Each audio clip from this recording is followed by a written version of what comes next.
Morphology is named by a German linguist August Schleicher in 1859. It is the study of the formation of the words. It is also the study of internal structure of words and forms, a core part of linguistic study today. It is coined from the two words, morph, shape or form, and the ology, study of something. Sinugbuanong Cebuano, the studied language in the mother tongue. 5 types of morphology. Affixation, adding a suffix or prefix or suffix to a root. Example, a dibuho, a prefix, dibuho, root word. Dibuho is image or picture, dibuho means to draw. Compounding, combining two or more roots in a single word. Example, balay, kalingawan. Number 3, internal change, changing tenses of the root. Example, past tense, ni lakaw.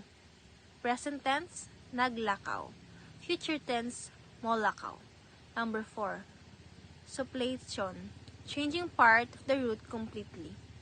Example, amaayo, masmayo, pikamayo. Number 5, zero change, changing nothing. Example, isda ng bangko. Skills and morphology. Number 1, help students read and spell. Number 2, contribute student performance in reading and spelling tasks. What is morphemes? Morphemes are the smallest unit of meaning in a language. Think of them as the fundamental building blocks that create a words. A morpheme can be a whole word, or it can be a part of a word that carries meaning on its own. And there's the two main type of morphemes. Free morphemes. These can stand alone as words. Example, cat, run, happy, the. Number 2, bound morphemes. These cannot stand alone. They must be attached to another morpheme. Example, ing, as in running, an, as in unhappy, id, as in walked.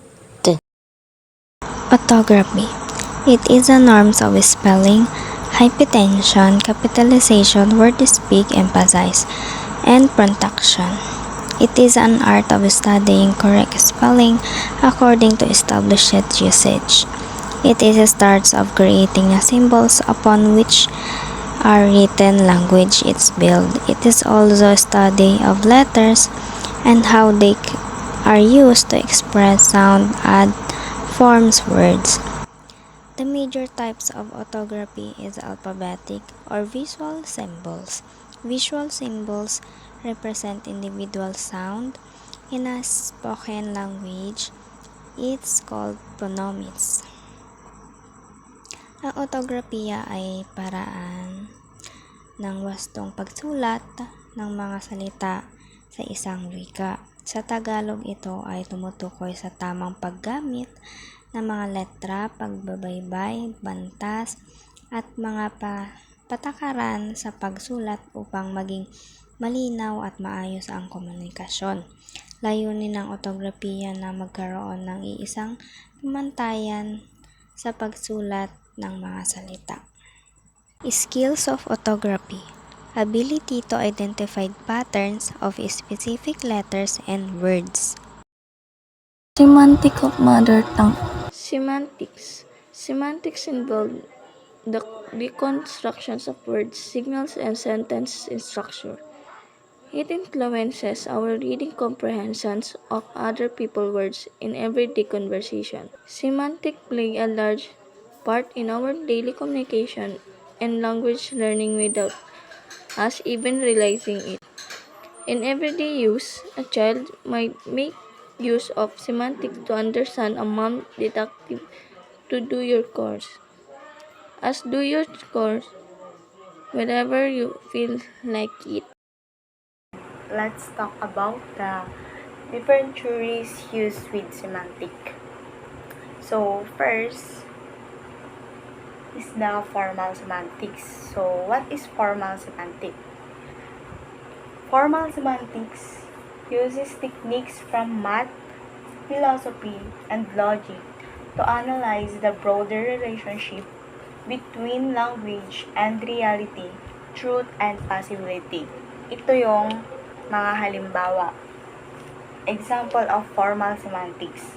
Mathematical sentence.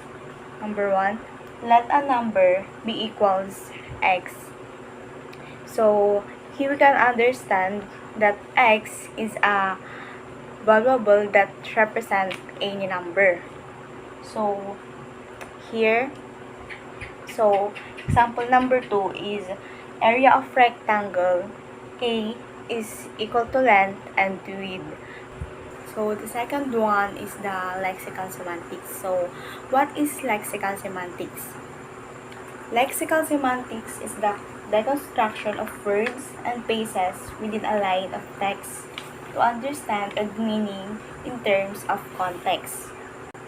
Lexical semantics includes the study of the individual nouns, verb, adjectives, and root word. So, dito na tayo sa last part, ang conceptual semantics. So, what is conceptual semantics? Deals with the most basic concept and form of a word before our thoughts and feelings added. So, dito sa conceptual semantics, ito yung merong more than one ang meaning. Okay, so now let's talk about the types of lexical semantics. Synonym. These are the words that have the same or very similar meaning. Example, big and large. When we use it in a sentence, example is, she lives in a big house or she lives in a large house. Antonym. These are the words with opposite meanings. Example, old and young. He is old is the antonym of he is young. Hyponym. A word that is more specific term within a broader category or a subtype. Example, dog is a hyponym of animal because a dog is a kind of animal. Now let's talk about prototype. Prototype are the most typical or representative example of a category.